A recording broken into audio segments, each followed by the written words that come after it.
গৌৰৱ গগৈৰ পত্নীৰ বিতৰ্কৰ সম্পৰ্কে ভূপেন বৰাৰ প্ৰতিক্ৰিয়া। মুখ্যমন্ত্ৰীয়ে বেলেগৰ পত্নীৰ লগত লাগি থাকে।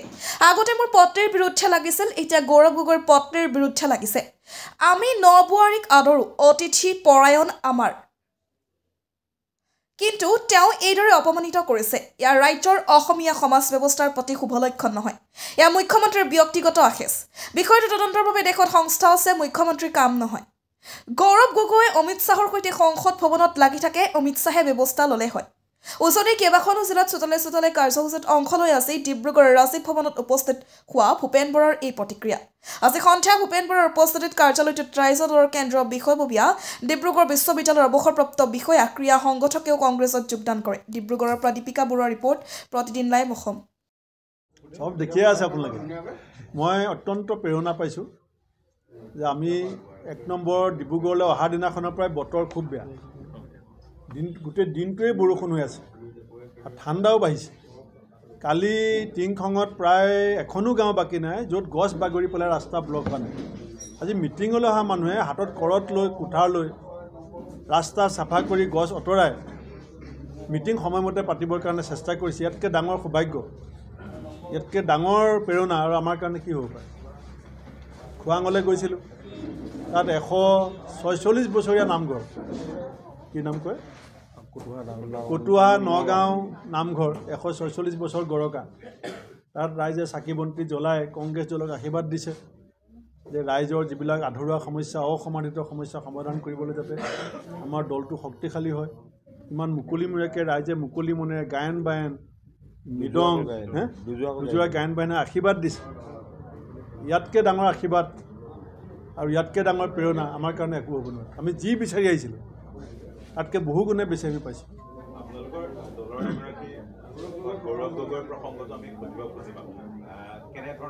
মই গোটেই বিষয়টো সম্পৰ্কত এতিয়ালৈকে গৌৰৱ গগৈ ডাঙৰীয়াৰ সৈতে কথা পতা নাই, কিন্তু মই এটা কথাত আঘাত পাইছোঁ এগৰাকী অসমীয়া হিচাপে, যে আমাৰ অসমীয়া জাতিৰ এটা সংস্কাৰ আছে আৰু এটা সুনাম আছে যে আমি এটা অতিথি পৰায়ণ জাতি।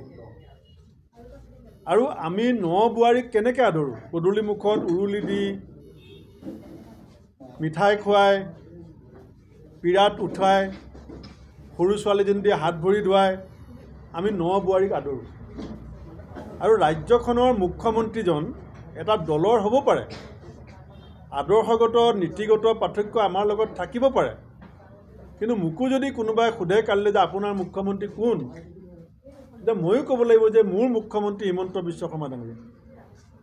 আৰু তেখেত আমাৰ অসম বিধানসভা, যাক আমি আমাৰ গণতান্ত্ৰিক ব্যৱস্থাটোৰ অসমৰ আটাইতকৈ যিটো পবিত্ৰ স্থান বুলি কওঁ, অসম বিধানসভা, তাত স্পীকাৰজনক কাষ্টডিয়ান অফ দ্য এছেম্বলি বুলি কয় আৰু মুখ্যমন্ত্ৰীজনক লিডাৰ অফ দ্য এছেম্বলি বুলি কয়। আমাৰ দলৰ দেৱব্ৰত শইকীয়া ডাঙৰীয়াক লিডাৰ অফ দ্য অপজিশ্যন বুলি কয়। অৰ্থাৎ অসমৰ পবিত্ৰ সদনখনৰ যিজন নেতা, তেওঁ অসমৰ নেতা। তেওঁ অসমৰ নেতাই অসমৰ এগৰাকী বোৱাৰীক লঘু লাঞ্ছনা কৰিবৰ কাৰণে, নেতৃত্ব ল'বৰ কাৰণে আমি নেতা পতা নাই। সেই কথাখিনি কোনোবা এটা ৰাজনৈতিক দলে, কোনোবা এজন বেলেগ ব্যক্তিয়ে কোৱা হ'লে আমি একো ধৰণৰ প্ৰতিক্ৰিয়া নিদিলোঁ। কিন্তু এগৰাকী মুখ্যমন্ত্ৰীক ৰাইজে যিবিলাক মৌলিক দায়িত্ব দি থোৱা আছে, আজি মই খোৱাঙলৈ গৈছিলোঁ, বিনাপানী হাইস্কুলৰ ৰাস্তাটো নাই, বোকা হয় বুলি কৈছে। যে মোৰ আঁচনিৰ কথা চবতে কৈছে যে নল আছে জল নাই। বিজেপিৰ চৰকাৰৰ শ্লোগান আছিলে ঘৰে ঘৰে নল। সঁচা, নল ঘৰে ঘৰে হ'ল, জল নাই। বাগানত স্কুল আছে, পকা পকা ডাঙৰ ডাঙৰ বিল্ডিং বনাইছে, স্কুলত মাষ্টৰ নাই। তেওঁ যদি এইবিলাক, অলপ দিনৰ আগতে মোৰ পত্নীৰ বিৰুদ্ধে লাগিলে, হাউচিঙত ঘৰ আছে, কাঢ়ি ল'ব লাগে, দৰমহা কিমান পায়, মন্ত্ৰী প্ৰেছ মিট, ঘৰ ভাঙিবলৈ নটিচ, এতিয়া গৌৰৱ গগৈ ডাঙৰীয়া পত্নীৰ লগত লাগিছে। এইবিলাক কামত যদি চৰকাৰ এখন লাগি থাকে, তেতিয়া আমাৰ সামগ্ৰিক বিকশিত অসমৰ ৰাস্তাটো কোনে আগবঢ়াই নিব? সেইকাৰণে আমি অত্যন্ত দুখিত আৰু আমি অত্যন্ত চিন্তিত যে মুখ্যমন্ত্ৰীগৰাকীয়ে প্ৰকৃত ৰাজ্যখনৰ মৌলিক সমস্যাবিলাক তল পেলাবৰ কাৰণে নিত্য নতুন অভিনৱ যিবিলাক কূটনীতি আৰু ৰণকৌশল লৈছে, সেই ৰাজ্যখনৰ ভৱিষ্যতৰ কাৰণে মংগলৰ কথা নহয়। ভাৰতবৰ্ষত গৃহমন্ত্ৰী আছে, ভাৰতবৰ্ষত বহুত সংস্থা আছে, সেইটো হিমন্ত বিশ্ব শৰ্মাৰ দায়িত্ব নহয়। সেইটো যদি তেনেকুৱা কিবা কথা আছে অমিত শ্বাহ ডাঙৰীয়া মনে মনে থাকিব নেকি? গৌৰৱ গগৈ ডাঙৰীয়া দেখোন পাৰ্লিয়ামেণ্টতে অমিত শ্বাহ ডাঙৰীয়াৰ লগত লাগি থাকে, মনে মনে থাকিব নেকি? এইটো হিমন্ত বিশ্ব শৰ্মাৰ ব্যক্তিগত ৰাজনৈতিক যিটো হতাশগ্ৰস্ততা, তেওঁ সামগ্ৰিকভাৱে সমস্যা সমাধানত যিটো ব্যৰ্থতা আৰু দিনক দিনে জনপ্ৰিয়তা হ্ৰাস পোৱাৰ যিটো তেওঁৰ অনুমান, সেইকাৰণে তেওঁ এতিয়া ভাবিছে যে মই অসমৰ মানুহৰ চিন্তা চৰ্চা বিষয়টোক আমি বেলেগ এটা ফালে লৈ যাব লাগিব। এই প্ৰক্ৰিয়াটোৰ মাজেদি কিন্তু ৰাজ্যখন ক্ষতিগ্ৰস্ত হ'বলৈ গৈ আছে। হ'ব, ধন্যবাদ। কেইবাগৰাকীও আমাৰ ৰাজ্যখনৰ বিভিন্ন ক্ষেত্ৰত ৰাজ্যবাসীক সেৱা আগবঢ়োৱা আমাৰ এগৰাকী অভিযন্তা, অভিজ্ঞতাপুষ্ট অভিজ্ঞতা, এটা ৰাজনৈতিক দলে যেতিয়া ক্ষমতালৈ যাব বিচাৰে তেতিয়া বিভিন্ন ধৰণৰ অভিজ্ঞতাৰ প্ৰয়োজন হয়। যে আমাৰ আজি এজন অভিযন্তা আমাৰ ডিব্ৰুগড় জিলা কংগ্ৰেছৰ যোগদান কৰাটো অধীক্ষক অভিযন্তা আছিলে। আমাৰ ডিব্ৰুগড় বিশ্ববিদ্যালয়ৰ এগৰাকী অৱসৰপ্ৰাপ্ত প্ৰশাসনিক বিষয়া আহোম ডাঙৰীয়া, এগৰাকী ক্ৰীড়া সংগঠক প্ৰমুখ্যে আমাৰ যিকেইগৰাকী বিশিষ্ট ব্যক্তিয়ে আমাৰ দলত যোগদান কৰিছে। ইয়াৰ পৰা দুটা কথা প্ৰতীয়মান হয়।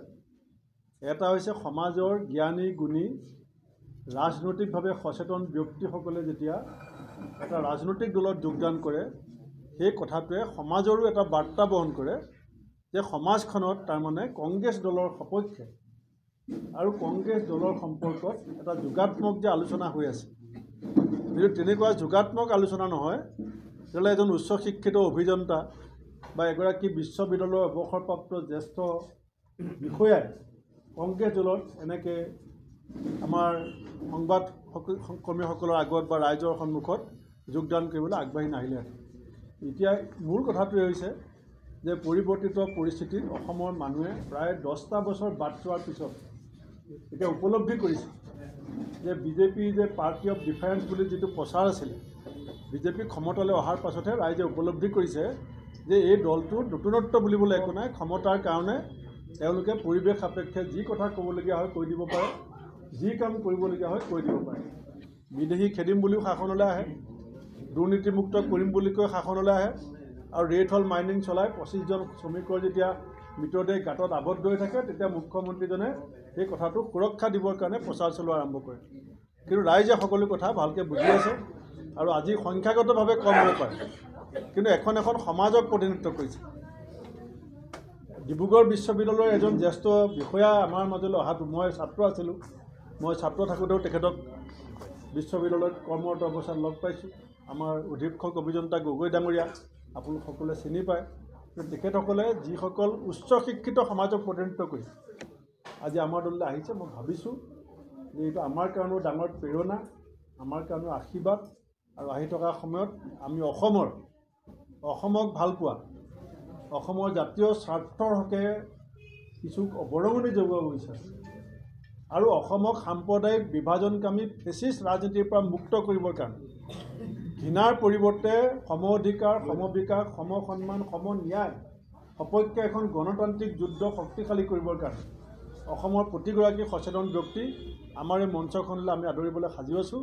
এইখিনি কথাকে কৈ তেখেতসকলক মই আমাৰ কংগ্ৰেছ পৰিয়ালে আদৰণি জনাইছোঁ আৰু মোৰ বিশ্বাস যে জিলা কংগ্ৰেছে আজি যেনেকৈ গামোচা দি পেলাই আদৰিছে, সেই সন্মান যোগ্যজনক যোগ্য স্থান, যোগ্যজনক যোগ্য সন্মান দিয়াত আমি কংগ্ৰেছে কেতিয়াও কৃপণালি নকৰোঁ আৰু সেই কাম আমাৰ জিলা কংগ্ৰেছেও ভালকৈ কৰিব বুলি মই গগৈ ডাঙৰীয়াৰ ওপৰত ভৰসা কৰি মোৰ সমূহ বক্তব্য ইমানতে সামৰণি মাৰিছোঁ।